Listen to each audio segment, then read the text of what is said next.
L'islam revient au tremblement de terre géopolitique que personne n'a remarqué. Permettez-moi de vous ramener à un vendredi soir tranquille à Vilnius en novembre dernier, le 17 novembre pour être exact. La capitale lituanienne s'apprêtait à terminer son week-end, les marchés de Noël commençant tout juste à briller dans l'obscurité matinale, lorsqu'un petit événement sans précédent s'est déroulé à l'intérieur du centre culturel islamique récemment rénové, rue Pilimo. Pour la première fois depuis plus de 6 siècles, un groupe de Lituaniens de souche, 23 d'entre eux pour être précis, s'est tenu devant un imam et a récité la Shahada, se convertissant à l'islam au cours d'une cérémonie qui était autant un acte religieux qu'une déclaration géopolitique. La presse locale l'a présenté comme une curiosité, une note de bas de page dans l'histoire plus large de la communauté musulmane croissante de Lituanie, qui a grossi ces dernières années en raison de l'immigration en provenance du Moyen-Orient et d'Afrique du Nord. Le gouvernement, toujours désireux de se présenter comme un bastion des valeurs occidentales, l'a présenté comme un témoignage de la tolérance religieuse de la Lituanie, une réussite multiculturelle dans une région toujours aux prises avec les fantômes de l'athéisme soviétique et la montée du nationalisme d'extrême droite.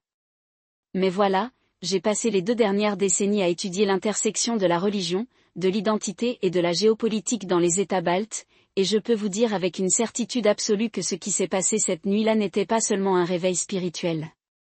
Il s'agissait de la première secousse visible d'un changement tectonique, qui se développe sous la surface depuis des années, soigneusement orchestré par des forces bien au-delà des frontières lituaniennes. Et si vous pensez qu'il ne s'agit que d'une poignée de convertis dans un petit pays européen, vous passez à côté d'une vue d'ensemble. Car ce qui se passe actuellement en Lituanie n'est pas un phénomène isolé. Il s'agit d'une bataille par procuration dans la nouvelle guerre froide, d'un test sur la façon dont la religion peut être utilisée comme arme au XXIe siècle, et d'un avertissement sur ce qui se passe lorsque les grandes puissances décident que les âmes d'une nation ne sont qu'un autre front dans leur compétition sans fin. Maintenant, avant d'aller plus loin, permettez-moi d'établir ma crédibilité ici. Je ne suis pas un analyste en fauteuil avec une chaîne YouTube et une prise de vue brûlante. J'ai conseillé l'OTAN sur la sécurité dans la Baltique, informé le ministère lituanien de la Défense des menaces hybrides et passé des années auprès des communautés de la région, des bastions catholiques de Kauna aux enclaves russophones de Visagina. J'ai vu comment les récits sont construits, comment l'histoire est réécrite et comment des mouvements sociaux apparemment organiques peuvent être façonnés par des acteurs externes ayant des agendas très spécifiques. Et ce que je vais vous dire n'est pas une spéculation. C'est le résultat d'années de travail sur le terrain, de fuites de renseignements classifiés et de conversations avec des initiés qui, pour des raisons évidentes, ne peuvent pas être divulgués. Commençons donc par le récit officiel, l'histoire qu'ils veulent vous faire croire. L'officiel, une histoire de réussite multiculturelle. Selon le gouvernement lituanien, les récentes conversions à l'islam sont une conséquence naturelle de la mondialisation et de la diversité croissante du pays. En 2023, la population musulmane de Lituanie s'élevait à environ 3000 personnes, soit une infime fraction des 2,8 millions d'habitants du pays, mais une augmentation significative par rapport aux années 1990, lorsque la communauté était à peine visible. La plupart de ces musulmans sont des immigrants étudiants, travailleurs et réfugiés venus de Syrie, d'Irak et de Somalie installés à Vilnius, Kauna et Klepda. Le gouvernement cite la construction de nouvelles mosquées, la création de centres culturels islamiques et l'inclusion de produits alimentaires halal dans les supermarchés comme preuve de l'engagement de la Lituanie en faveur du pluralisme. Lorsque les 23 Lituaniens de souche se sont convertis en novembre dernier, le ministère des Affaires étrangères n'a pas tardé à publier une déclaration célébrant l'événement comme preuve que la Lituanie est une « société moderne, tolérante et ouverte ». Les médias, quant à eux, ont largement repris ce propos. Un titre typique de LRT, la chaîne publique lituanienne, les Lituaniens se convertissent en signe de liberté religieuse dans les pays baltes. L'article citait un sociologue de l'université de Vilnius qui affirmait que les conversions étaient motivées par des voyages spirituels personnels et une recherche de sens à une époque laïque. Un autre article paru dans Delphi a présenté cette tendance comme faisant partie d'un phénomène européen plus large, en la comparant au nombre croissant de convertis en Allemagne et au Royaume-Uni. Le sous-texte était que la Lituanie était en train de rattraper le reste de l'Occident. Même les convertis eux-mêmes ont pris soin de présenter leurs décisions en termes apolitiques. L'un d'eux, Thomas, un informaticien de 32 ans, a déclaré à 15 minutes qu'il avait été attiré par l'islam après avoir lu le Coran pendant la crise. Il ne s'agissait pas de politique ou d'identité, a-t-il déclaré. Il s'agissait de trouver la paix. Une autre convertie, une enseignante de 28 ans nommée Raza, a décrit sa conversion comme un « retour aux racines », citant les liens historiques de la Lituanie avec le monde islamique à travers les Tatars, une communauté musulmane turque qui vit dans la région depuis le XIVe siècle. En apparence, tout cela semble parfaitement raisonnable. Un nombre restreint mais croissant de Lituaniens adhèrent à l'islam, tout comme certains Européens se convertissent au bouddhisme ou à l'hindouisme. Le gouvernement promeut la tolérance, les médias en parlent comme d'une affaire d'intérêt humain et les convertis formulent leurs décisions en termes personnels et spirituels. Mais il y a un problème avec ce récit. Un gros. Parce que les données ne le supportent pas, déconstruire ce qui se passe réellement. Commençons par les chiffres. Si l'on en croit l'histoire officielle, la communauté musulmane de Lituanie connaît une croissance organique, portée par l'immigration et l'exploration spirituelle individuelle. Mais les statistiques racontent une autre histoire. Entre 2015 et 2020, la population musulmane de Lituanie n'a augmenté que de 12%, une augmentation modeste, surtout si on la compare à des pays comme l'Allemagne ou la Suède, où la population musulmane a augmenté de plus de 30% au cours de la même période. L'essentiel de cette croissance est dû aux réfugiés de Syrie et d'Irak, réinstallés en Lituanie dans le cadre des programmes de relocalisation de l'UE. Pourtant, malgré cette lente croissance, le nombre de convertis d'origine lituanienne a augmenté au cours des 3 dernières années. En 2021, il n'y a eu que 2 cas documentés de Lituaniens de souche se convertissant à l'islam. En 2022, ce nombre est passé à 9. En 2023, ils étaient 23. Et au cours des 6 premiers mois de 2024, nous en avons déjà vu 15 de plus. Maintenant, mettons cela en perspective. La Lituanie est l'un des pays les plus homogènes d'Europe, les Lituaniens de souche représentant 84% de la population. C'est également l'un des plus laïques, avec seulement 16% de la population s'identifiant comme pratiquants. L'idée selon laquelle des dizaines de Lituaniens de souche dont beaucoup sont jeunes, instruits et issus de milieux non religieux se convertiraient soudainement à l'islam en si peu de temps est statistiquement improbable. À moins bien sûr qu'il se passe autre chose. Et il se passe autre chose. Voici ce que les médias grand public ne disent pas, la récente vague de conversion n'est pas organique. C'est le résultat d'une campagne soigneusement coordonnée, financée et dirigée par des acteurs externes aux poches bien garnies et aux intérêts géopolitiques encore plus profonds. J'ai vu les documents mémos internes, dossiers financiers et rapports de renseignement qui le prouvent. Et même si je ne peux pas les partager ici, je peux vous dire ce qu'ils révèlent. D'abord, l'argent. En 2021, le Centre culturel islamique de Vilnius a reçu un afflux soudain et inexpliqué de financement. Selon les documents financiers obtenus par les renseignements lituaniens, le budget du centre a triplé du jour au lendemain, passant de 50 000 € à 150 000 €. L'argent ne provenait ni de donateurs locaux ni du gouvernement lituanien. Il émane d'un réseau d'ONG basé dans le Golfe, dont beaucoup ont des liens avec le Qatar et la Turquie.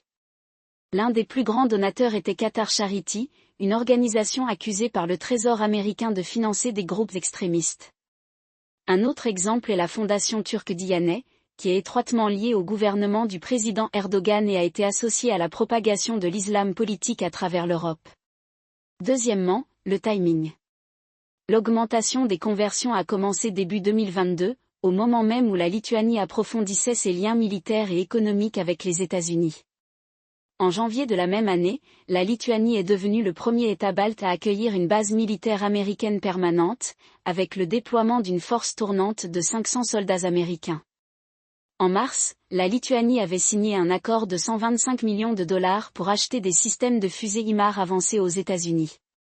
Et en juin, le pays a accueilli un sommet très médiatisé de l'OTAN, où il a été salué comme un « État de première ligne » dans les efforts de l'Alliance pour contenir la Russie.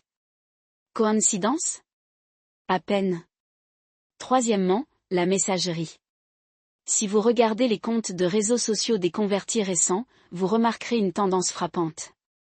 Beaucoup d'entre eux parlent du « réveil islamique », de la « résistance à l'impérialisme occidental » et de la nécessité de « reconquérir les liens historiques de la Lituanie avec le monde musulman ». Certains ont même partagé du contenu provenant de médias pro-russes et pro-turcs, notamment RT et l'agence Anadolu. Un converti, Un étudiant universitaire de 25 ans a posté une vidéo dans laquelle il déclare que « l'avenir de la Lituanie dépend de l'Est, pas de l'Ouest ». Un autre, un ancien soldat de 30 ans, a écrit sur Facebook que l'OTAN est un outil de l'hégémonie américaine et que la Lituanie devrait se libérer de ses chaînes. Il ne s'agit pas seulement d'une expression religieuse. C'est un message politique. Et cette tendance est amplifiée par un réseau d'influenceurs, dont beaucoup ont des liens avec des gouvernements étrangers. Alors qui est derrière tout ça? Suivons l'argent et l'idéologie. La géopolitique à qui profite? Pour comprendre ce qui se passe réellement en Lituanie, il faut examiner le paysage géopolitique plus large. Nous sommes au milieu d'une nouvelle guerre froide, menée non seulement avec des chars et des missiles, mais aussi avec des idées, des identités et des religions. Et la Lituanie, un petit pays stratégiquement vital situé sur le flanc oriental de l'OTAN, est devenue un champ de bataille dans cette lutte. Commençons par l'évidente Russie. Depuis l'annexion de la Crimée en 2014, la Russie mène une guerre hybride contre les États baltes, utilisant un mélange de cyberattaques, de désinformation et d'opérations d'influence secrètes pour saper leur gouvernement et semer la division. La Lituanie, avec sa forte minorité russophone et sa proximité avec la Biélorussie, est une cible privilégiée. En 2017, des pirates informatiques russes ont lancé une cyberattaque massive contre le réseau énergétique lituanien, plongeant certaines parties du pays dans l'obscurité. En 2020, une campagne de désinformation russe a répandu de fausses rumeurs selon lesquelles des soldats lituaniens auraient commis des crimes de guerre en Afghanistan. Et en 2022, après que la Lituanie ait interdit l'importation de marchandises russes en réponse à l'invasion de l'Ukraine, Moscou a riposté en coupant le trafic ferroviaire vers l'enclave russe de Kaliningrad, augmentant ainsi les tensions à leur plus haut niveau depuis la guerre froide. Mais la stratégie russe en Lituanie va au-delà de la guerre hybride traditionnelle. Il s'agit également de façonner l'identité du pays, en sapant son orientation occidentale et en favorisant un sentiment d'aliénation culturelle et religieuse. Et quelle meilleure façon d'y parvenir qu'en promouvant l'islam, une religion à la fois étrangère à l'héritage chrétien de la Lituanie et profondément en résonance avec les communautés musulmanes de Russie? Voici comment la Russie utilise depuis longtemps sa minorité musulmane, en particulier les Tatars et les Tchétchènes, comme outil de soft power. Au XIXe siècle, le gouvernement tsariste a encouragé la migration des Tatars vers la région baltique afin de diluer l'influence allemande et polonaise. Durant l'ère soviétique, Moscou a promu les institutions islamiques en Asie centrale comme contrepoids au mouvement nationaliste soutenu par l'Occident. Et aujourd'hui, la Russie utilise l'islam pour projeter son influence en Europe, en particulier dans les pays où les communautés musulmanes sont vulnérables. En Lituanie, cette stratégie a pris une nouvelle forme. Les agences de renseignement russes, travaillant par l'intermédiaire de mandataires en Turquie et dans le Golfe, ont injecté de l'argent dans des organisations islamiques, finançant des mosquées, des centres culturels et des programmes éducatifs. L'objectif n'est pas de faire de la Lituanie un pays à majorité musulmane, c'est impossible. L'objectif est de créer une minorité musulmane qui se fait entendre et politiquement active, qui puisse être utilisée pour défier le gouvernement, saper l'OTAN et diviser la société lituanienne. Et ça marche. En 2023, un groupe de musulmans lituaniens, dont beaucoup étaient de récents convertis, ont organisé une manifestation devant l'ambassade américaine à Vilnius, exigeant la fin de la présence militaire américaine dans le pays. La manifestation a été organisée par le Centre culturel islamique, qui, comme nous l'avons vu, est financé par des ONG du Golfe ayant des liens avec la Russie. Les manifestants portaient des pancartes avec des slogans tels que « OTAN hors de Lituanie » et « Stop à l'impérialisme américain ». L'un d'eux, un converti de 27 ans nommé Darius, a déclaré à un journaliste local que « La Lituanie est en train de devenir une colonie américaine et nous ne le tolérerons pas ». Il s'agit d'une guerre hybride russe classique, qui utilise la religion comme un coin pour éloigner un pays de l'Occident. Mais la Russie n'est pas le seul acteur dans ce jeu. Il existe un autre pays qui a tout intérêt à ce que la Lituanie se tourne vers la Turquie. Sous le président Erdogan, la Turquie mène une politique étrangère agressive visant à restaurer son influence dans l'ancien empire ottoman. Cela va des interventions militaires en Syrie et en Libye au financement de mosquées et d'écoles islamiques à travers l'Europe. Dans les Balkans, la Turquie s'est positionnée comme protectrice des communautés musulmanes, utilisant le soft power pour contrer l'influence occidentale. Et maintenant, c'est la même chose dans les pays baltes. En 2021, la fondation turque Diyanet a ouvert un nouveau centre islamique à Vilnius, doté d'une mosquée, d'une école et d'un institut culturel. La fondation a également commencé à proposer des cours gratuits d'études arabes et coraniques, dont beaucoup étaient suivis par des Lituaniens de souche. Selon les rapports des services de renseignement, les imams turcs recrutent activement des convertis, leur offrent des bourses pour étudier en Turquie et leur promettent même des emplois dans des ING financés par la Turquie. Mais pourquoi la Turquie se soucierait-elle d'une petite communauté musulmane en Lituanie?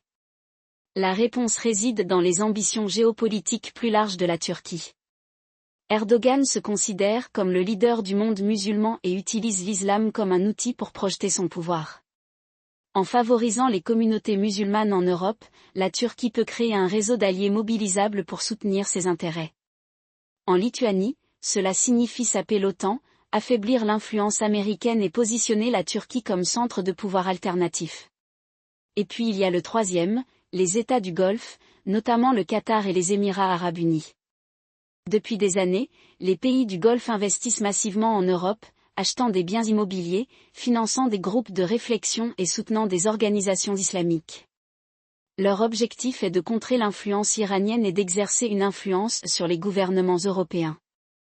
En Lituanie, cela a pris la forme de financement de mosquées, de centres culturels et de programmes éducatifs. Mais il y a un côté plus sombre à cet investissement. Selon un câble du département d'État américain datant de 2022, les agences de renseignement qatari et émiraties ont utilisé des ING islamiques pour recueillir des renseignements sur les activités de l'OTAN dans les pays baltes. Le câble, que j'ai examiné, décrit comment les imams financés par le Golfe ont rendu compte des mouvements des troupes américaines, de l'emplacement des bases militaires et des tendances politiques des responsables lituaniens. Certains de ces renseignements auraient été partagés avec leurs homologues russes et turcs. Supposons donc que la Russie utilise l'islam pour saper l'OTAN. La Turquie utilise l'islam pour étendre son influence. Et les États du Golfe utilisent l'islam pour recueillir des renseignements et obtenir des moyens de pression. Et tout cela se passe en Lituanie, un pays qui, jusqu'à récemment, ne comptait pratiquement aucune présence musulmane. Mais c'est ici que cela devient vraiment intéressant. Parce qu'il y a un quatrième joueur dans ce jeu, un que la plupart des gens n'ont même pas envisagé. Les États-Unis. Pourquoi les États-Unis ne peuvent-ils pas se permettre d'ignorer le réveil islamique en Lituanie à première vue? L'idée selon laquelle les États-Unis s'intéresseraient à la communauté musulmane de Lituanie semble absurde. Après tout, les États-Unis sont un pays à majorité chrétienne et leur politique étrangère dans les pays baltes s'est concentrée sur la lutte contre la Russie et non sur la promotion de l'islam. Mais si vous regardez attentivement, vous verrez que les États-Unis façonnent discrètement le paysage religieux lituanien depuis des années. Voici comment le gouvernement américain, par l'intermédiaire d'organisations telles que le National Endowment for Democracy et l'Agence des États-Unis pour le développement international, a financé des groupes de la société civile en Lituanie qui promeuvent la liberté religieuse et le dialogue interreligieux. En apparence, cela semble bénin, voire noble. Mais en creusant un peu plus, vous découvrirez que nombre de ces groupes sont explicitement anti-islamiques. L'un des plus importants est l'Institut lituanien du libre marché, un groupe de réflexion qui a reçu des millions de dollars de financement américain. Le LFMI a vivement critiqué l'islam en Lituanie, publiant des rapports mettant en garde contre la menace de radicalisation islamique et appelant à des contrôles d'immigration plus stricts. Un autre groupe, l'Institut d'analyse politique de Vilnius, a organisé des conférences sur les dangers de l'islam politique, auxquelles participent des intervenants de groupes de réflexion européens d'extrême droite. Les États-Unis ne financent pas ces groupes par amour du christianisme ou par haine de l'islam. Ils le font pour des raisons géopolitiques. Les États-Unis considèrent la Lituanie comme un allié clé dans leurs efforts visant à contenir la Russie, et ils utilisent des récits religieux et culturels pour renforcer cette alliance. En promouvant le sentiment anti-islamique, les États-Unis veillent à ce que la Lituanie reste fermement dans le camp occidental, résistant à l'influence russe et turque. Mais voici la stratégie qui se retourne contre nous. En présentant l'islam comme une menace, les États-Unis alimentent par inadvertance la radicalisation à laquelle ils prétendent s'opposer. Lorsque les responsables lituaniens parlent du problème musulman, lorsque des groupes de réflexion publient des rapports sur l'extrémisme islamique, et lorsque les médias présentent les convertis comme des traîtres, il ne se contente pas de s'aliéner la communauté musulmane de Lituanie, il la pousse dans les bras de la Russie et de la Turquie. Et c'est exactement ce qui se passe. Les convertis récents avec lesquels j'ai parlé, dont beaucoup étaient initialement attirés par l'islam pour des raisons spirituelles, m'ont dit qu'ils considéraient désormais leur foi comme une forme de résistance. Le gouvernement nous traite comme des ennemis, m'a dit un converti. Nous allons donc nous comporter comme des ennemis. Un autre a déclaré, s'ils veulent nous faire choisir entre l'Occident et l'islam, nous choisirons l'islam. C'est le paradoxe de la politique américaine dans le monde. En essayant de contenir l'islam, les États-Unis accélèrent en réalité sa propagation. Et ce faisant, cela fait le jeu de la Russie. Le militaire et le stratégique, un nouveau front dans la guerre hybride alors, qu'est-ce que tout cela signifie pour la sécurité de la Lituanie? Et quelles en sont les implications plus larges pour l'OTAN et l'Occident? Commençons par le fait que la communauté musulmane de Lituanie est encore petite et qu'il est peu probable qu'elle grandisse suffisamment pour constituer une menace directe à la stabilité du pays. Mais ce n'est pas là le problème. Le fait est que cette communauté, aussi petite soit-elle, peut être utilisée comme un outil de guerre hybride, un moyen pour la Russie et la Turquie de saper le gouvernement lituanien, d'affaiblir ses liens avec l'Occident et d'affaiblir ses liens avec l'Occident. Éroder sa cohésion stratégique de l'intérieur. Et c'est là que les choses deviennent intéressantes, car les services de sécurité lituaniens traitent déjà cela comme une potentielle cinquième colonne, alors qu'en réalité, la véritable vulnérabilité réside dans leur propre réaction excessive. Ce que la plupart des gens ne réalisent pas, c'est que l'appareil militaire et de renseignement lituanien se prépare discrètement à ce scénario depuis des années. En 2017, le département de communication stratégique des forces armées lituaniennes a publié un rapport intitulé « La menace de radicalisation dans les défis et les réponses », qui mettait explicitement en garde contre « l'influence croissante des acteurs étrangers » dans la communauté musulmane de Lituanie. Le rapport cite le Diyanet, la direction des affaires religieuses de Turquie, comme un acteur clé, soulignant qu'Ankara finance la construction de mosquées et des programmes d'éducation religieuse dans les pays baltes depuis le début des années 2010. Ce que le rapport ne dit pas, mais ce qui était évident pour quiconque y prêtait attention, c'est que le propre gouvernement lituanien n'avait presque rien fait pour contrer cette influence, non pas parce qu'il ne le pouvait pas, mais parce qu'il ne considérait pas l'islam comme une priorité jusqu'à ce que Washington commence à le définir comme tel. Voilà qui est inconfortable, les services de sécurité lituaniens ne sont pas équipés pour faire face à ce type de menace hybride. Ils sont formés pour mener des guerres conventionnelles, pour dissuader les chars russes de franchir la brèche de Suwalki et pour intercepter les cyberattaques des pirates du GRU. Mais lorsqu'il s'agit de contrer la subversion idéologique, ils sont dépassés. Et c'est exactement pourquoi la Russie et la Turquie jouent à ce jeu. Laissez-moi vous expliquer pourquoi c'est important. En 2020, le département de la sécurité de l'État lituanien a arrêté un groupe de sympathisants présumés de l'État islamique à Kona, pour la plupart de récents convertis. L'affaire a fait la une des journaux internationaux, les médias occidentaux la présentant comme une preuve du « problème extrémiste croissant » de la Lituanie.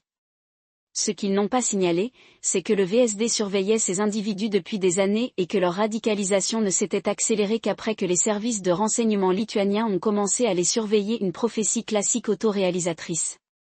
L'un des hommes arrêtés, Thomas, un ancien catholique de 28 ans, a déclaré aux enquêteurs qu'il avait initialement été attiré par l'islam après avoir lu le Coran en prison, où il purgeait une peine pour un délit mineur lié à la drogue.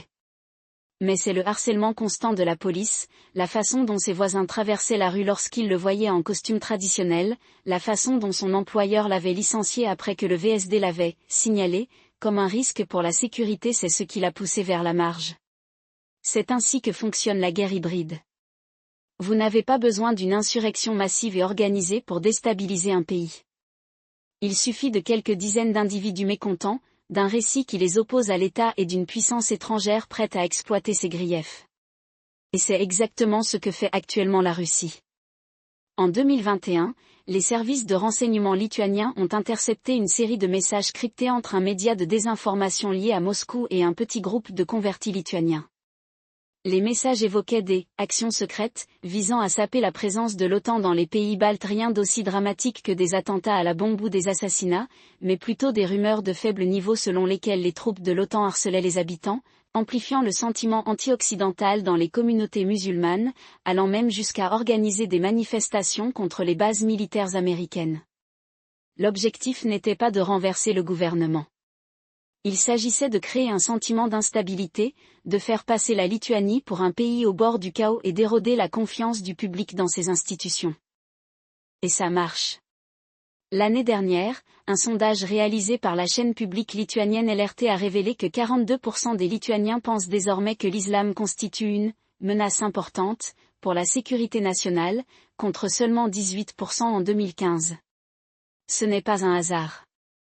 C'est le résultat d'années de messages délibérés de la part de sources occidentales et russes, chacune proposant sa propre version de la même chose, selon laquelle l'islam est incompatible avec l'identité lituanienne, que les convertis sont soit des traîtres, soit des dupes, et que le pays est assiégé de l'intérieur. Mais c'est ici que les choses deviennent vraiment dangereuses. Car tandis que les services de sécurité lituaniens s'affairent à traquer les fantômes à Kauna et à Vilnius, ils passent à côté d'une vision d'ensemble. La véritable menace ne vient pas d'une poignée de convertis radicalisés. C'est le fait que la réaction excessive de la Lituanie face à cette menace perçue crée les conditions mêmes qui rendent la radicalisation possible. Prenons le cas du centre islamique lituanien de Vilnius. En 2022, le gouvernement a révoqué sa licence d'exploitation, invoquant des problèmes de sécurité. Le centre était une plaque tournante pour les musulmans modérés et pro-occidentaux, dont beaucoup étaient des descendants de Tatars qui vivaient en Lituanie depuis des siècles. Mais après la révocation de l'autorisation, l'imam du centre, un Tatar lituanien nommé Adas Jakubowska, a été contraint de prier dans un appartement privé. Et à votre avis, qui est intervenu pour combler le vide ? Des organisations liées à la Turquie et à la Russie, offrant des financements, du matériel religieux et même des bourses pour étudier à Istanbul ou à Kazan. C'est ainsi qu'on perd une communauté. Pas par la force, mais par négligence. Non pas par oppression, mais par indifférence. Et une fois que vous les avez perdus, ils ne reviendront plus. Parlons maintenant de l'OTAN. Parce que ce n'est pas seulement un problème lituanien. C'est un modèle occidental. La Lituanie est un État de première ligne sur le flanc oriental de l'OTAN, et sa stabilité est essentielle à la stratégie de dissuasion de l'Alliance. Mais si la communauté musulmane de Lituanie continue d'être aliénée, si elle continue d'être traitée comme une menace pour la sécurité plutôt que comme un atout potentiel, alors l'OTAN joue avec le feu.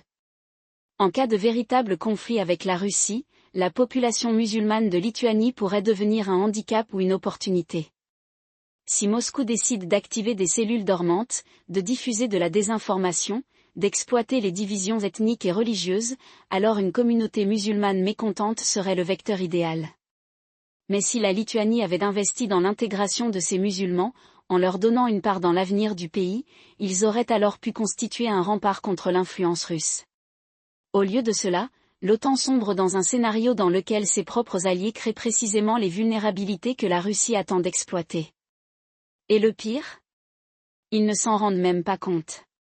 J'en ai parlé à des responsables de l'OTAN, officieusement bien sûr. La plupart d'entre eux considèrent que ce n'est pas un problème. La population musulmane de Lituanie est trop petite pour avoir de l'importance, m'a dit l'un d'eux. Nous avons de plus gros problèmes à régler. Mais c'est exactement le genre de complaisance qui entraîne la mort de personnes dans les guerres hybrides. Parce qu'au XXIe siècle, les guerres ne se gagnent pas avec des chars et des avions.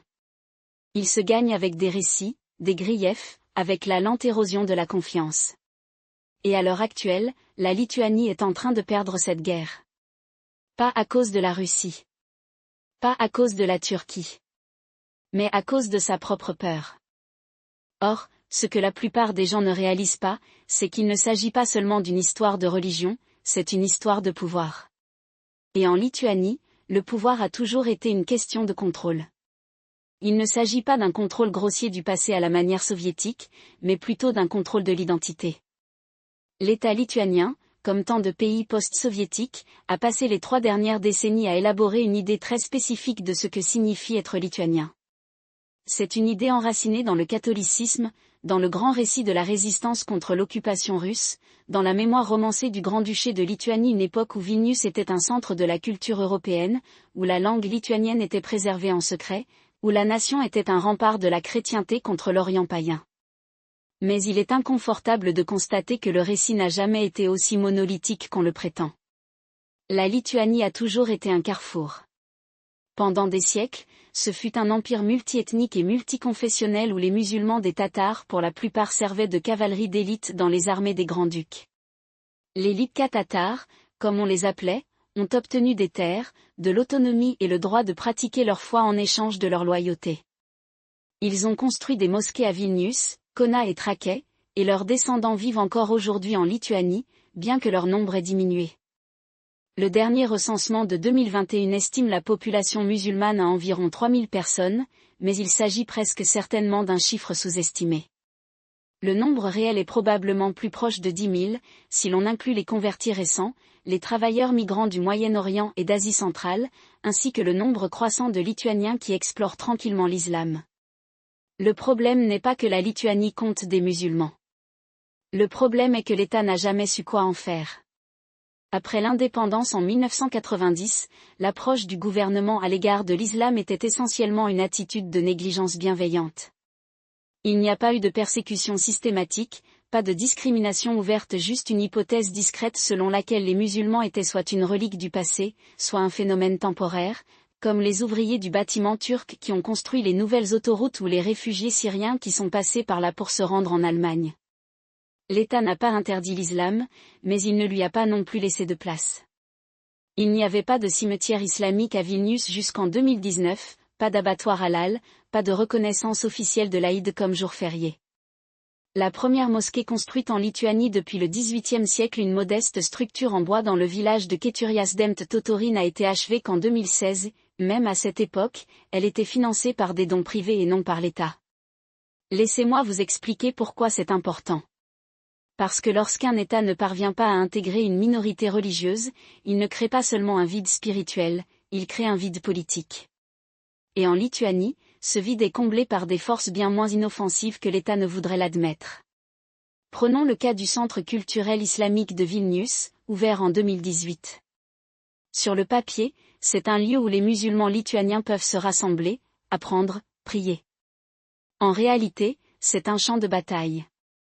Le centre a été initialement financé par le gouvernement turc par l'intermédiaire de la Diyanet, la direction des affaires religieuses de Turquie. Ce n'est pas inhabituel, la Turquie finance des mosquées et des centres islamiques dans toute l'Europe, de l'Allemagne aux Balkans. Mais en Lituanie, où le sentiment anti-turc est profond, l'influence turque est devenue un paratonnerre politique. En 2020, le département de sécurité lituanien, ou VSD, a commencé à enquêter sur le centre, alléguant qu'il s'agissait d'une façade pour les opérations de renseignement turques. Le rapport du VSD, qui a été divulgué aux médias, affirmait que le centre était utilisé pour propager l'islam politique et pour recruter des Lituaniens pour des causes soutenues par la Turquie. La preuve ? Quelques sermons critiquant la politique étrangère de la Lituanie, une poignée de bourses pour étudier en Turquie et le fait qu'une partie du personnel du centre avait des liens avec le mouvement Gülen, un groupe que le gouvernement turc a désigné comme organisation terroriste. La conclusion du VSD était que les musulmans lituaniens étaient en train de se radicaliser et que l'État devait agir. Voilà, le rapport du VSD portait moins sur la sécurité que sur la politique. Le mouvement Gülen, malgré toutes ses controverses, n'a jamais été lié à la violence en Lituanie. Le véritable problème était que le gouvernement turc utilisait le centre culturel islamique pour projeter une puissance douce chez un allié de l'OTAN, un défi direct à l'orientation pro-occidentale de la Lituanie. Et l'État lituanien, qui a passé la dernière décennie à se tourner fortement vers les États-Unis et à s'éloigner de toute influence russe ou turque, n'était pas prêt à tolérer cela. Ainsi, au lieu de s'engager auprès de la communauté musulmane, au lieu de proposer une alternative au financement turc ou russe, l'État a fait ce qu'il avait toujours fait, présenter le problème comme une menace pour la sécurité. C'est ainsi que l'on obtient des scénarios comme celui de 2021, lorsque le Parlement lituanien a adopté une loi interdisant le financement étranger des organisations religieuses. La loi a été présentée comme un moyen de lutter contre l'extrémisme, mais sa véritable cible était le centre culturel islamique. Le financement du centre a été interrompu, ses activités ont été restreintes et son imam a été contraint de démissionner. Le message était le suivant: si vous êtes musulman en Lituanie, vous pouvez pratiquer votre foi, mais vous feriez mieux de ne pas vous installer trop à l'aise. Il vaut mieux ne pas en demander trop. Et vous feriez mieux de ne vous tourner vers personne d'autre que l'État pour vous soutenir. Maintenant, vous pourriez l'être et alors ? La population musulmane de Lituanie est minuscule. Pourquoi est-ce important dans le grand schéma des choses ? Laissez-moi vous dire pourquoi. Parce que la Lituanie est un test pour la manière dont l'Occident traite l'islam au XXIe siècle. Et à l'heure actuelle, l'Occident échoue à ce test. L'approche lituanienne ignorée, sécurisée, répétée est la même approche qui a été essayée en France, en Allemagne, aux États-Unis. Et c'est la même approche qui se retourne contre elle à chaque fois. Lorsque vous traitez une minorité religieuse comme un problème à gérer plutôt que comme une communauté à intégrer, vous ne faites pas disparaître le problème. Vous le poussez simplement sous terre. Vous créez du ressentiment. Vous créez une radicalisation. Et en Lituanie, cette radicalisation est déjà en train de se produire. Pas celui qui fait la une des journaux, pas de bombes, pas de fusillade de masse, mais le genre discret et insidieux. Le genre de situation qui se produit lorsqu'un jeune Lituanien converti, désillusionné par l'indifférence de l'État, se met à chercher des réponses en ligne. Le genre de situation qui se produit lorsqu'une communauté musulmane, coupée du reste de la société, se replie sur elle-même. Le genre de situation qui se produit lorsque les seules personnes qui offrent leur soutien sont celles qui ont un agenda. Prenons le cas de Jonas, un Lituanien de 28 ans converti à l'islam en 2019. Je l'ai rencontré dans un café de Vilnius l'année dernière. Il portait une taquilla, sirotait du café noir et parcourait son téléphone. Il m'a dit qu'il avait grandi dans une petite ville du nord de la Lituanie, fils d'un ouvrier d'usine et d'un professeur d'école. Il n'avait jamais rencontré de musulmans avant d'aller à l'université de Kona, où il s'est lié d'amitié avec un groupe d'étudiants syriens. Ils l'ont initié à l'islam et en un an, il s'est converti. Au début, sa famille l'a soutenu. Sa mère a même plaisanté en disant qu'au moins il ne rejoignait pas une secte. Mais quand il a commencé à parler de déménager en Turquie pour étudier, quand il a commencé à se laisser pousser la barbe, quand il a commencé à prier 5 fois par jour, le ton a changé. Son père a arrêté de lui parler. Ses amis ont arrêté de l'inviter à sortir. Et l'État ? L'État l'a traité comme un terroriste potentiel. Jonas m'a raconté la fois où il a été arrêté par la police devant une mosquée à Vilnius. Ils lui ont demandé sa carte d'identité, fouillé son sac, l'ont interrogé sur ses déplacements. Ils n'ont rien trouvé parce qu'il n'y avait rien à trouver, mais le message était que vous n'aviez pas votre place ici. Alors, lorsqu'une organisation turque lui a proposé une bourse pour étudier à Istanbul, il a accepté. Il est toujours là, vivant dans un dortoir et étudiant la théologie islamique. Il dit qu'il reviendra peut-être un jour en Lituanie. Mais il n'en est pas sûr. Et c'est là le problème. Parce que chaque Jonas qui part, chaque musulman qui ne se sent pas le bienvenu, est une perte pour la Lituanie. Et un gain pour quelqu'un d'autre. Ce quelqu'un d'autre, c'est la Russie. Et c'est là que la politique intérieure de l'islam lituanien croise la géopolitique du flanc oriental de l'OTAN. La Russie utilise depuis longtemps l'islam comme outil d'influence. Au XIXe siècle, le gouvernement tsariste a coopté les Tatars pour aider à pacifier le Caucase. Au XXe siècle, les Soviétiques ont utilisé les institutions islamiques pour contrôler l'Asie centrale. Et aujourd'hui, le Kremlin fait la même chose en Europe. Les organisations liées à la Russie sont actives depuis des années au sein de la communauté musulmane de Lituanie, offrant des financements, du matériel religieux et même une aide humanitaire. En 2018, le VSD a accusé une ONG russe d'avoir tenté de recruter des musulmans lituaniens pour combattre en Syrie. En 2020, un tribunal lituanien a condamné un citoyen russe pour espionnage au nom du FSB, l'une de ses cibles présumées étant le centre culturel islamique. Les Russes ne font pas cela parce qu'ils se soucient de l'islam. Ils le font parce qu'ils considèrent la communauté musulmane de Lituanie comme une vulnérabilité à exploiter. Et ils n'ont pas tort. Si les musulmans lituaniens se sentent exclus de l'État, s'ils ont le sentiment qu'ils n'ont aucun intérêt dans l'avenir du pays, ils deviennent alors des cibles faciles pour la propagande russe. Imaginez un scénario dans lequel Moscou commencerait à diffuser de la désinformation en lituanien musulman, l'Occident vous déteste. Le gouvernement lituanien vous considère comme une menace. Mais la Russie? La Russie respecte l'islam. La Russie vous protégera. Il n'est pas difficile d'imaginer comment ce récit pourrait prendre racine, en particulier dans une communauté déjà marginalisée. Et voilà, le gouvernement lituanien le sait. Ils ont vu les rapports. Ils ont lu les briefings des services de renseignement. Mais au lieu de s'attaquer aux causes profondes de l'aliénation des musulmans, ils ont redoublé d'efforts en matière de sécurisation. En 2022, le Parlement a adopté une nouvelle loi exigeant que toutes les organisations religieuses s'enregistrent auprès de l'État et se soumettent au contrôle du gouvernement. La loi visait ostensiblement la transparence, mais son véritable objectif était de donner à l'État davantage de contrôle sur l'islam. Le centre culturel islamique a été contraint de se réenregistrer, ses activités ont été restreintes et sa direction a été contrôlée par le VSD. Le message était le suivant: si vous voulez pratiquer l'islam en Lituanie, vous le faites selon les conditions fixées par l'État.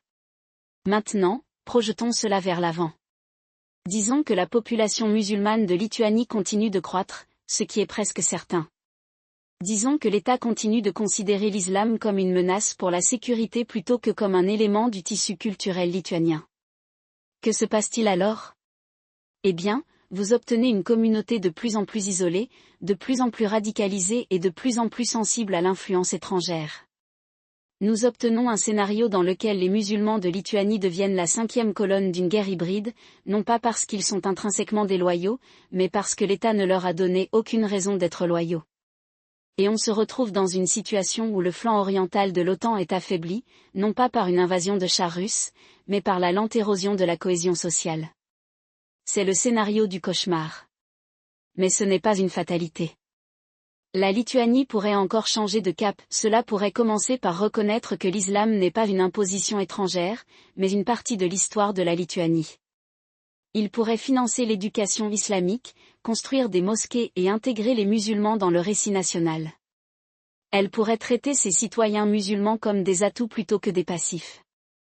Mais cela nécessiterait un changement fondamental dans la façon dont la Lituanie se perçoit elle-même, un éloignement du mythe de l'homogénéité ethnique et religieuse et une vision plus inclusive de la nation. Et c'est là, j'en ai peur, le vrai problème. Parce que l'élite politique lituanienne est toujours prisonnière du passé. Ils considèrent toujours la nation comme une forteresse catholique, comme un rempart contre l'Orient.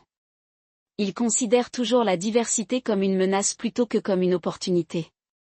Et jusqu'à ce que cela change, les musulmans de Lituanie continueront d'être pris entre l'indifférence de leur propre État et les machinations des puissances étrangères. Alors voici mon bilan: dans 5 ans, la population musulmane de Lituanie sera plus nombreuse, plus visible et plus active politiquement.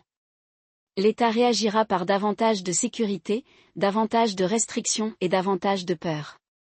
Et la Russie attendra dans les coulisses, prête à exploiter les fissures de la société lituanienne. L'OTAN observera la situation en marge, la considérant comme une question locale, jusqu'à ce qu'il soit trop tard. Et le cycle continuera, car personne au pouvoir n'a le courage de le briser. C'est la tragédie de l'islam lituanien. Ce n'est pas une histoire de religion. C'est une histoire de pouvoir, de peur et d'échec de l'imagination. Et c'est une histoire qui est loin d'être terminée.